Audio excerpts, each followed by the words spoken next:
Hello, fellow rebels. Welcome to my channel and my Antistasi Ultimate Solo Campaign Season 3, Panthera, Operation Dreikopf. Thank you for joining me today. Hope everybody's doing well. So we're getting ready to start Season 3. We have an exciting one planned. This time, we're going to be on the island of Panthera and mapped by Icebreaker. We will be playing the winter version of this map, and for total victory, we're going to need to capture 6 resources, 4 factories, 14 outposts, 3 seaports, 2 military bases, and 4 airports. So we've got our work cut out for us. You'll notice that the majority of action is going to be taking place on the coast of the mainland, as well as the 6 separate islands, smaller islands that make up Panthera. The center of the map is pretty much desolate. There's not much there, so a lot of it's going to take place on the coast. Back in Season 1, we did a video that walked everybody through our game and campaign settings, and we also talked about the various mods we used, and sometimes we talked a little bit about our strategy or tactics going into the game. We didn't do that for Season 2, and I'd like to get back into doing that, and that's what this video's intended to do. With that, I think what we'll do is start off and brief overview of the mods we're using. By the way, as we go through all these mods, don't feel like you have to write them down or do screenshots. There's a link in the video description down below that will take you to the page that has the backstory, the mods, and some other cool stuff as well. So as far as Antistasi Ultimate, we're using the newly released 11.8.8. Today's the 22nd of January being recorded. It is the most current version of Antistasi Ultimate on the Steam Workshop. It requires CBA 3 to operate. And we're also using Island Panthera by Icebreaker, another beautiful map by Icebreaker and his team. We're using the winter version, and it is version 3.9. The major mod that we're using is actually a CDLC. It's the Global Mobilization CDLC. The factions and majority of the weapon systems are coming from that CDLC. I've also added some Cold War content packs. Some of it you may see in gameplay, some of it may be for cinematics that may accompany this video or be used in other videos. Cold War Rearm 3, CWR3, and the British, Soviet Airborne Forces, and Soviet Naval Forces faction packs of that mod, as well as the Global Mobilization Extra, Russian Movement of the Red Star, Chedaki, and again, those may not necessarily show up in gameplay. They may, but you may see it also in some cinematics here or later. Since Global Mobilization is vanilla-based and the CWR3 factions require cup mods, I just chose to add a bunch of the cup mods in, whether they're required or not, including the Maps, compositions, and interiors. Again, some of those are for cinematic things, both in-game and for future projects. That's why those are in there. And also, I'll talk a little bit about based factions whenever we talk about faction selection later. Moving on to sound and visual effects, using the JSRS Sound Mod 2025, Blast Core compiled by ISKI and Death and Hit Reactions. If you haven't seen Death and Hit Reactions, go back and take a look at some of my other videos, or stay tuned for this season and you'll see it in action a lot. Sometimes the reactions by the AI can be quite comical. Gameplay, quality of life, and immersion. I've got about 10 of them, I believe. Arsenal search, better inventory, enhanced movement, and enhanced movement rework. And from what I understand, you need to have both of those loaded. As well as improved grenades. A few other ones that I've also added. Ladder Tweak Remastered. That enables you to climb and descend ladders. I believe it's double or triple the normal rate. I really like that mod. Great mod. Loot to Vehicle Antistasi Edition. Rather than taking a loot crate with you, you can loot directly into your vehicle through the scroll wheel. I've also added no more aircraft bouncing, Perceptive, which helps you regulate your view distance and audio levels, and explosive fuel containers that allow fuel containers to blow up more easily. I've also added a few mods to help out with AI behavior. I know the Antistasi folks say that you shouldn't add AI things because it could interfere with some of the AI coding within Antistasi itself. However, I haven't seen any problems with these ones. AI avoids prone, AI helicopter decelerate no climbing, and AI auto mount as vehicle gunner. Now, that last one is really awesome. If you have your AI set to, I believe it's combat mode, that if they're within 25 meters of a vehicle that has a turret that's unmanned, they will automatically man that turret.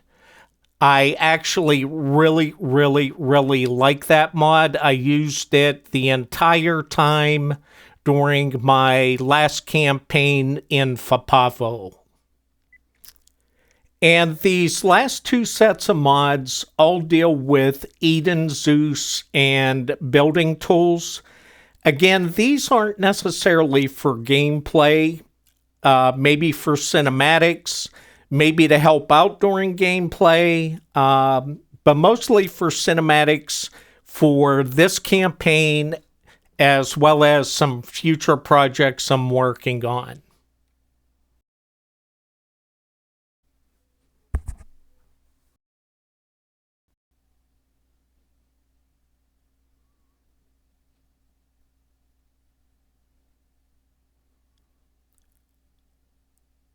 All right, so that covers the mods that we're going to be using for this campaign.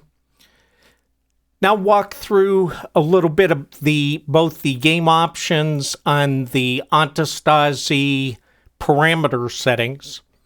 As far as game options, the general options I pretty much leave all as the default settings. Moving on to difficulty, I use a custom setting. I do not use reduced damage, and I leave the skill and precision as the default values. Now, moving on to some of these other ones, group indicators. Shows indication icons on units in the players group. I put that as hide. Friendly name tags. Whenever you look at players, friendly unit identification works only when the player aims at a unit. I put that on limited distance. Enemy name tags, enemy unit identification. I leave that as hide. Detected mines, you can choose from hide, limited distance, or show. I choose to put that on limited distance. It will put icons showing the positions of any mines that have been discovered already. Commands. Target markers, getting command, other things, I put that on hide. Waypoints, manages visibility of waypoint markers, I put that on hide. Tactical ping I have set to on. As far as personal awareness, weapon info, up in the upper right hand corner of the screen, I put that on show. However, for stance indicator, if I can't tell what stance I'm in real trouble. So I keep that on hide. The stamina bar, since I pretty much don't use the stamina function, I have that turned off. The crosshair I do have turned on. The vision aid to detect units in visual range and identify friend from foe, I turned that off. For those of you that have been with me a long time, you know that I like third-person view. It's my preferred way to play, and that's just how it is. I also turn on camera shake. So when I'm near explosions, which is normally quite often, you get a little bit of camera shake on things. Extended map content, I have everything set to on for friendly enemy mines and tactical ping. And for miscellaneous, I allow the AI to report on various situations, and I also allow multiple saves. Colors I leave as it's set, and layout for the HUD, I don't change a thing on that. As far as add-ons, for Antistasi Ultimate, I pretty much leave everything, as far as I can remember, I think this is all default settings. For those of you that have never seen this screen before, you can change when you get to take statics, and when your equipment gets upgraded and when other equipment gets upgraded to elite, you can change what war level those are. You can also set, if you're using invader punishments, you can set at what level that begins. And you can also set the war level. You'll see some condition checks pop up. You can set those at certain war levels as well. Let's see. Did I change anything? Yeah, the only thing I changed in CWR3, I unchecked Replace Arma Logo and Disable Main Menu Spotlight. Death and hit reactions, just so you can see what items that you're able to change on this. And again, I just absolutely love this mod. I leave everything as default on those as well. Loot to vehicle. I use this and set it to 150 meter radius. And the vehicle capacity I set to 500%. Some people use loot scripts that clean up the whole map, and I'm sure you could do that on here someplace. Yeah, probably up here distance in meters. You could probably set it for the entire map. And everything else I leave as default. You can even change the amount of time it takes per body and the maximum time for a total loot run. No more aircraft bouncing. I leave that all as default. And those are pretty much the only ones that show up in the configuration portion of the menu.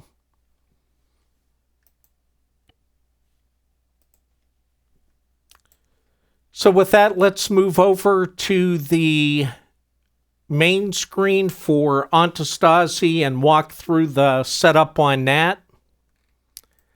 And for those of you that maybe didn't get a good look at it, this is the start of the campaign map. I will be leaving my headquarters set up in the default position. You'll notice that the invading force has a presence down on the southwestern island. The rest of it is occupied by Blue 4. And again, you'll note that almost everything on the main island takes place around the perimeter. Very few roads going through the middle portion of the map. And we'll get to some of that stuff in a bit. So that's how that's all set up.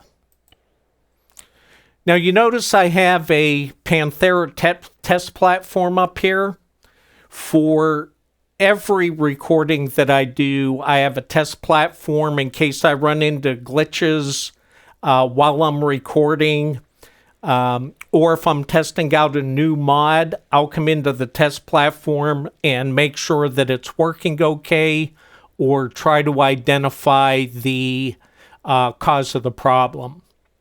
So what we're going to do is we're going to create a new game, load the old parameters, and this one is going to be Panthera Operation Dreikopf. And if you're interested in the whole Operation Dreikopf thing, the link in the video description down below will take you to the backstory, the mods, and some other cool information.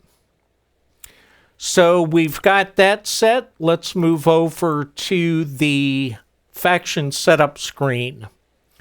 So we're going to be using the Global Mob Freedom and Independence Army as the rebel faction, Global Mob Civilians as the civilian faction, Global Mob Bundeswehr Arctic for occupants, West Germany, Global Mob National Volks Army Arctic for the invaders, East Germany.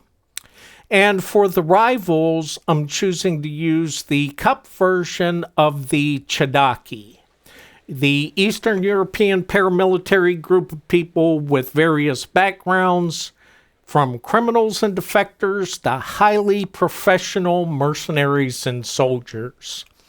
And again, if you want to know how that fits into the storyline, take that link to the backstory.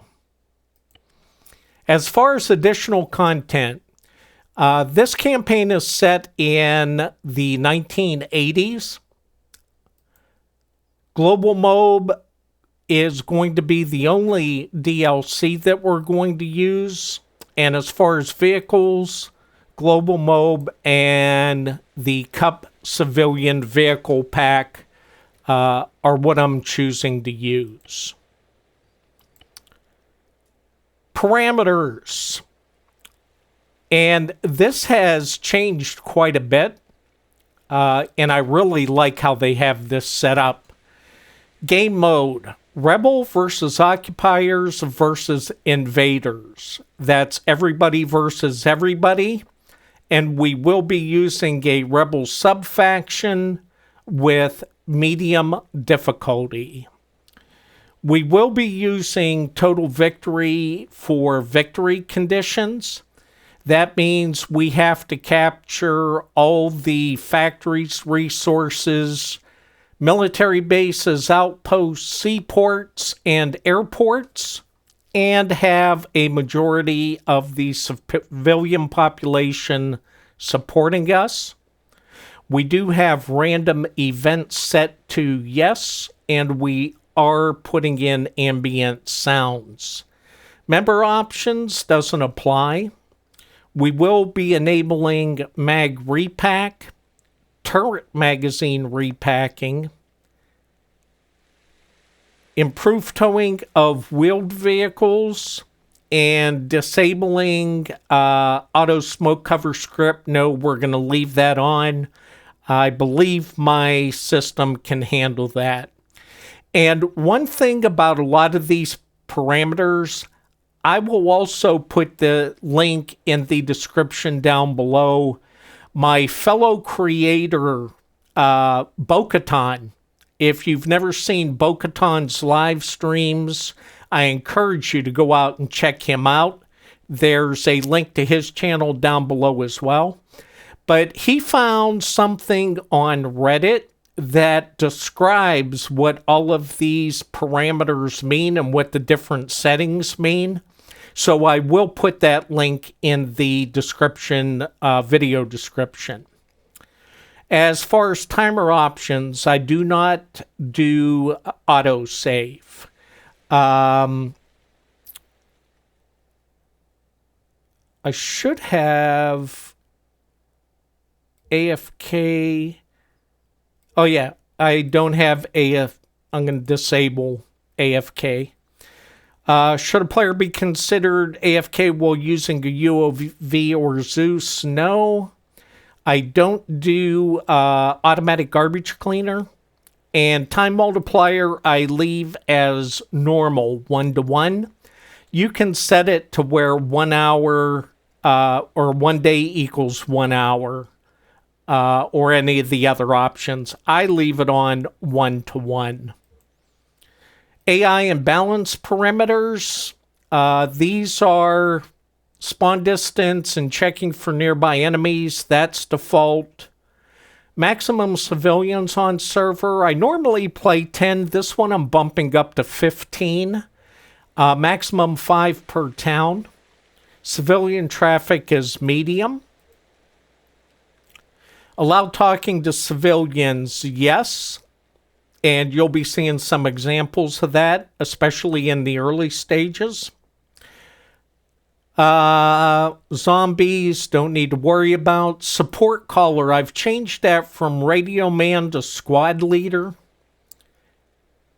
Allow players to recruit AI, I have that enabled. And I also, for the first time, am allowing players to recruit enemy AI to their own squad. So I can have more than 10 members in my own squad. I will be taking AI control while unconscious. Now, one of the reasons I do this is Arma AI doesn't always make the best decisions. Sometimes they don't make a decision. That's why I set it to allow to take control, yes. Take control for 90 seconds maximum. And I try to use this on a limited basis.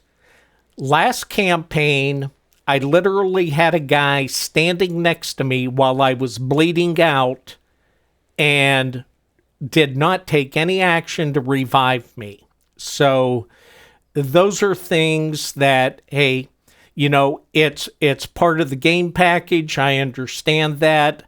But, you know, you just got to do what you got to do. Rebel balance options. Initial money, I bump up to 1,000 and 2,500. 30% loss on death. 8 as the initial HR capacity.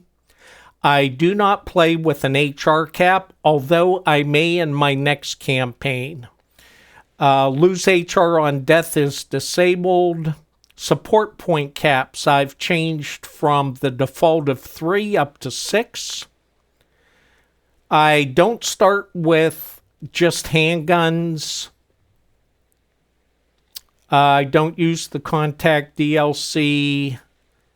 Enable combat readiness recovery kits. I'm not sure what this is. I got to do a little bit more research. Normally I set it to no. This one I have set to yes. I'm going to have to check into that though.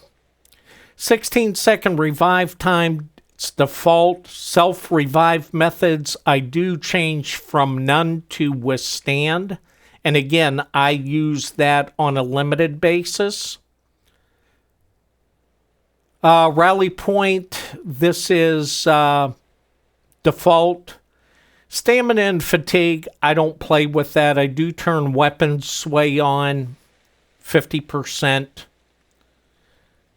I leave restore nearby on the vehicle box. I leave that alone. Fast travel between friendly positions. And on this, I try to use only when there's a very, very unlikelihood of being jumped on the way between myself and any position. I change how many people required to unflip vehicle. The default on this is 3. I have it set to 1. I've upped the garrison limit for how many rebels can be garrisoned to 32. And again, there's multipliers for that. Enemy resource balance, I've bumped up to 1.3. Resource balance relative to overall balance, I'm going to bump that up to 1.4. Resource multiplier, invaders relative to occupants, 1.2. For this campaign, I have punishments disabled. I used it during the first campaign on Malden. I did not use it last campaign. I'm not going to use it this campaign, but I probably will use it for Season 4. The next several things are all default. Air response is normal. Preference for attacking... Oh, I did change this. Preference for attacking targets closer to the HQ. It was set on 3 times as default. I have it set to no change. Enemy AI skill and friendly AI skill, I've bumped both of those up on high. And if you recall back on the game setup screen, I did not make any changes to the default accuracy on the game setup screen. Napalm bombing, absolutely not. I don't use that. Unfair supports, no. Mission distance 3,000 meters.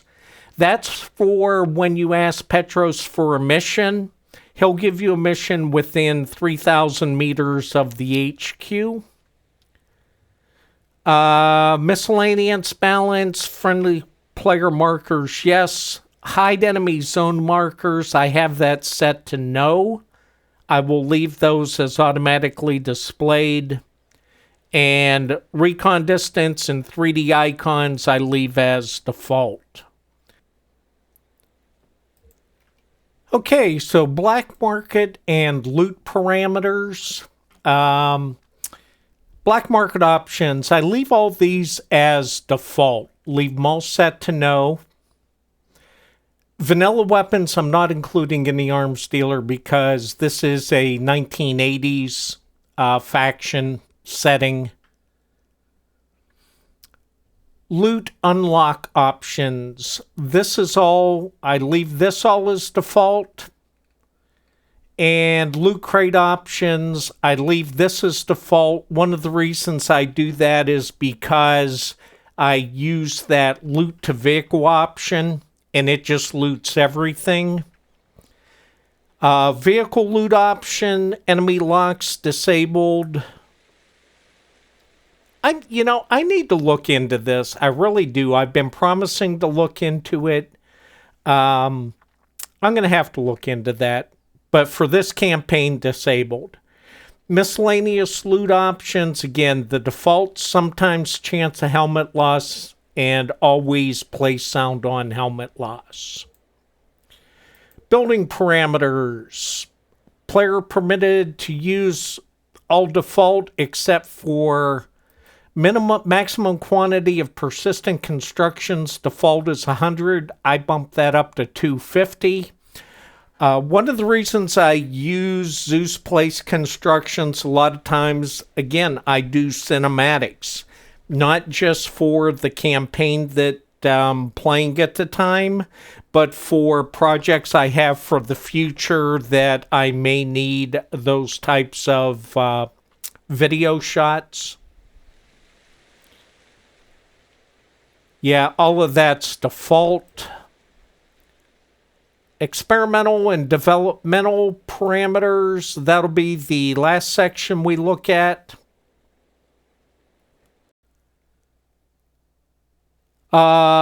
This is default AI custom loadout weapon by unit type. I have this set to yes. Now, this is how I understand this option works. In the latest release of Antistasi Ultimate, when you set your AI loadouts for your AI, you can only give them weapons that are consistent with the class that they are. For example, Grenadiers, you can't outfit Grenadiers with machine guns or sniper rifles. So that's how I understand that works. Each separate class you have to set up with weapons that pertain to that class. And I believe that's an automatic thing. You don't, if you try giving them weapons that don't fit in with their class, they just won't get those. Helipad terrain smoothing. This is new. I have this set to yes. Enemy AI unconscious chance. Chance for downed enemy AI to become unconscious instead of killed after taking sufficient damage. This is set to 100%. That means, to me, that they will never die. So I am going to set this to 70%. And Rebel and AI player unconscious chance, I'm going to have that set to 70% as well. If anybody knows anything different about these two settings, drop it in the comment section down below. Enable AI to man vehicles left near friendly markers by default. Again, this is something new. Rebel AI will man the commander and or gunner seats on vehicles left near friendly markers. You can still enable or disable AI use of specific vehicles by using the scroll wheel near the vehicle. It has a function that allows AI to use or prevents AI to use. Similar to what, if you ever use that whenever you purchase statics, it's the same concept. And development options, I just leave this alone. I don't even know if there's... Yeah, I just don't know enough about that to worry about it. So that's kind of where we're at. Factions, Global Mob, West Germany Occupiers, East Germany Invaders, both of them with Arctic uniforms. The Global Mob, Freedom and Independence Army and civilians, and the Kapchadaki as the rival rebel faction. That pretty much takes care of all of those setups. So there you go. Those are the mods we're using and the game and Antistasi parameter settings. If you have any questions about those or any questions about tactics, techniques, procedures, or Antistasi in general, drop it in the comment section down below. We'd love to hear from you. We're hoping to get our first episode uploaded in the very near future. My current plans are to upload an Antistasi episode every Wednesday. Hopefully it'll be before noon Arizona time, 1900 Zulu, on Wednesdays. I will be putting out a channel update 2026 update. Stay tuned to look forward to that. In the meantime, if you have any questions, like I said, drop it in the comment section down below.